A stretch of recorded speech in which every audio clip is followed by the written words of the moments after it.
Құрметті ағайын дос бауырлар, құда жекжаттар, дос-жарандар, әріптестер.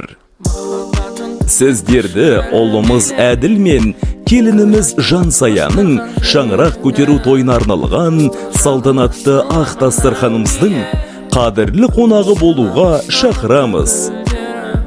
Мекен жайымыз Ақтау қаласы, Гранд Ривер Холл мейрамханасы. Той салтанаты 19 маусым 2024 жыл сағат 17:00-де беташармен бірге. Той иелері ата-әжесі Теңел Қарлыға, ата-анасы Марат Ырыскүл. Келіңіздер, қуанышымыздың қадірлі қонағы болыңыздар.